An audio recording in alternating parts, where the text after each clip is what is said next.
In the 18th year of Jehoshaphat, king of Judah, Jehoram the son of Ahab became king over Israel in Samaria, and he reigned 12 years. He did what was evil in the sight of the Lord, though not like his father and mother, for he put away the pillar of Baal that his father had made. Nevertheless, he clung to the sin of Jeroboam the son of Nebat, which he made Israel to sin. He did not depart from it. Now Mesha king of Moab was a sheep breeder, and he had to deliver to the king of Israel 100,000 lambs and the wool of 100,000 rams. But when Ahab died, the king of Moab rebelled against the king of Israel. So King Jehoram marched out of Samaria at that time, and mustered all Israel. And he went and sent word to Jehoshaphat king of Judah, "The king of Moab has rebelled against me. Will you go with me to battle against Moab?" And he said, "I will go. I am as you are, my people as your people, my horses as your horses." Then he said, "By which way shall we march?" Jehoram answered, "By the way of the wilderness of Edom." So the king of Israel went with the king of Judah and the king of Edom. And when they had made a circuitous march of 7 days, there was no water for the army or for the animals that followed them. Then the king of Israel said, "Alas, the Lord has called these 3 kings to give them into the hand of Moab." And Jehoshaphat said, "Is there no prophet of the Lord here, through whom we may inquire of the Lord?" Then one of the king of Israel's servants answered, "Elisha, the son of Shaphat, is here, who poured water on the hands of Elijah." And Jehoshaphat said, "The word of the Lord is with him." So the king of Israel and Jehoshaphat the king of Edom So the king of Israel and Jehoshaphat and the king of Edom went down to him. And Elisha said to the king of Israel, "What have I to do with you? Go to the prophets of your father and to the prophets of your mother." But the king of Israel said to him, "No, it is the Lord who has called these 3 kings to give them into the hand of Moab." And Elisha said, "As the Lord of hosts lives, before whom I stand, were it not that I have regard for Jehoshaphat the king of Judah, I would neither look at you nor see you. But now bring me a musician." And when the musician played, the hand of the Lord came upon him. And he said, "Thus says the Lord, I will make this dry stream bed full of pools. For thus says the Lord, you shall not see wind or rain, but that stream bed shall be filled with water, so that you shall drink, you, your livestock, and your animals. This is a light thing in the sight of the Lord. He will also give the Moabites into your hand, and you shall attack every fortified city and every choice city, and shall fell every good tree, and stop up all springs of water, and ruin every good piece of land with stones." The next morning, about the time of offering the sacrifice, behold, water came from the direction of Edom, till the country was filled with water. When all the Moabites heard that the kings had come up to fight against them, all who were able to put on armor, from the youngest to the oldest, were called out and were drawn up at the border. And when they rose early in the morning and the sun shone on the water, the Moabites saw the water opposite them as red as blood. And they said, "This is blood. The kings have surely fought together and struck one another down. Now then, Moab, to the spoil." But when they came to the camp of Israel, the Israelites rose and struck the Moabites, till they fled before them. And they went forward, striking the Moabites as they went.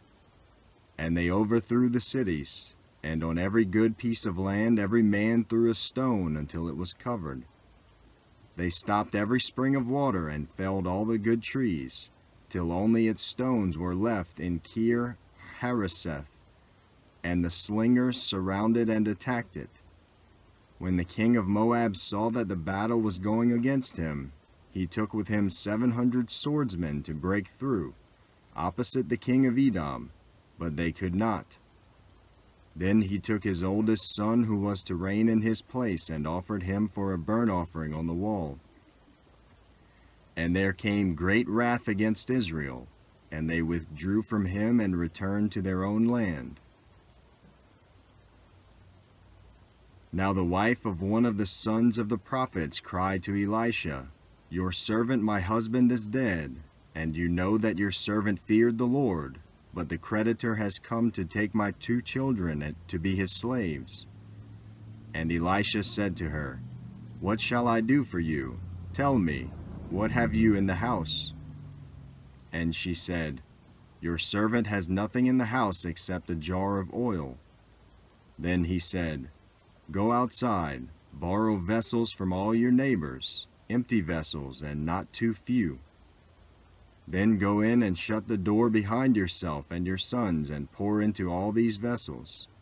And when one is full, set it aside." So she went from him and shut the door behind herself and her sons. And as she poured, they brought the vessels to her.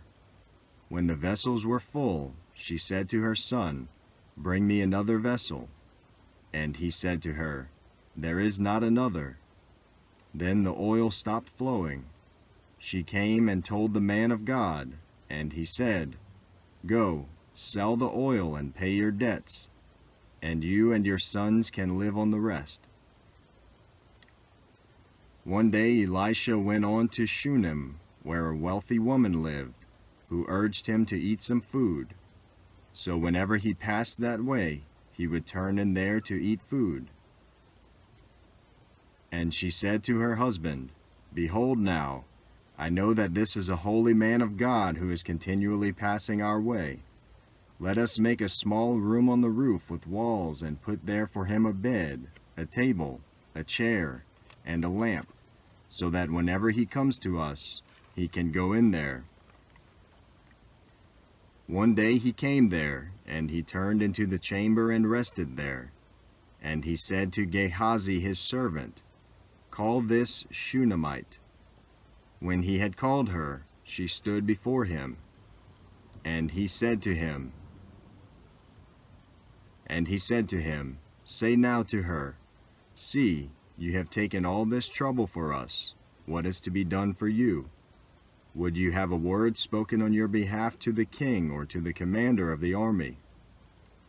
She answered, "I dwell among my own people." And he said, "What then is to be done for her?" Gehazi answered, "Well, she has no son, and her husband is old." He said, "Call her." And when he had called her, she stood in the doorway.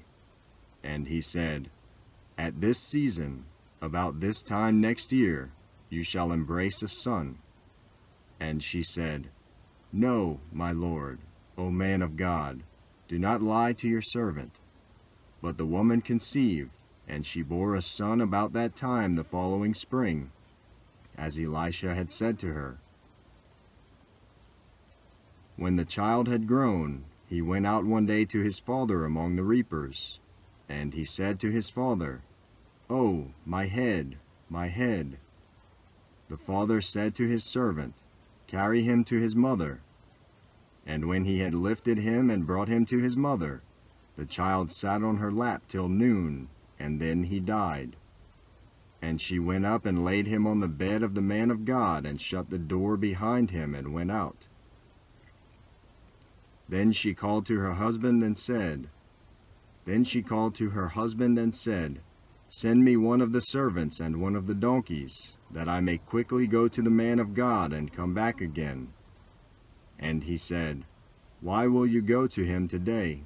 It is neither new moon nor Sabbath." She said, "All is well." Then she saddled the donkey, and she said to her servant, "Urge the animal on. Do not slacken the pace for me unless I tell you." So she set out and came to the man of God at Mount Carmel. When the man of God saw her coming, he said to Gehazi his servant, "Look, there is the Shunammite. Run at once to meet her and say to her, 'Is all well with you? Is all well with your husband? Is all well with the child?' And she answered, 'All is well.' And when she came to the mountain to the man of God, she caught hold of his feet. And Gehazi came to push her away.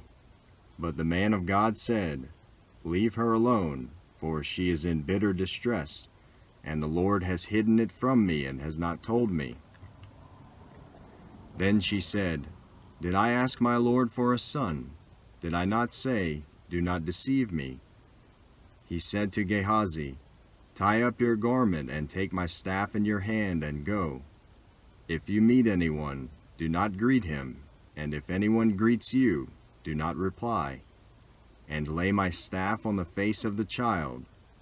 Then the mother of the child said, 'As the Lord lives and as you yourself live, I will not leave you.' So he arose and followed her. Gehazi went on ahead and laid the staff on the face of the child, but there was no sound or sign of life. Therefore he returned to meet him and told him, 'The child has not awakened.'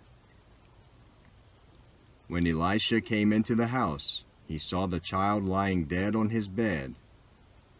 So he went in and shut the door behind the two of them and prayed to the Lord. Then he went up and lay on the child, putting his mouth on his mouth, his eyes on his eyes, and his hands on his hands. And as he stretched himself upon him, the flesh of the child became warm. Then he got up again and walked once back and forth in the house, and went up and stretched himself upon him. The child sneezed 7 times, and the child opened his eyes. Then he summoned Gehazi and said, 'Call this Shunammite.' So he called her, and when she came to him, he said,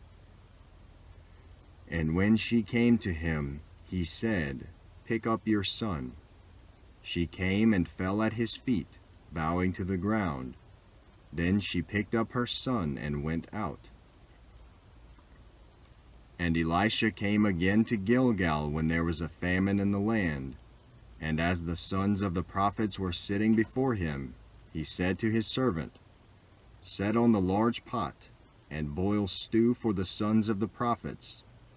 One of them went out into the field to gather herbs, and found a wild vine, and gathered from it his lap full of wild gourds, and came and cut them up into the pot of stew, not knowing what they were. And they poured out some for the men to eat. But while they were eating of the stew, they cried out, 'O man of God, there is death in the pot.' And they could not eat it. He said, 'Then bring flour.'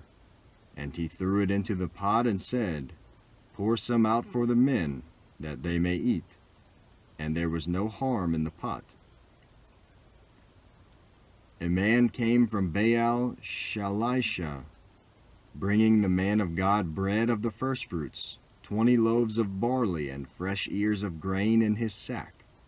And Elisha said, 'Give to the men, that they may eat.' But his servant said, 'How can I set this before 100 men?' So he repeated, 'Give them to the men, that they may eat. For thus says the Lord, they shall eat and have some left.'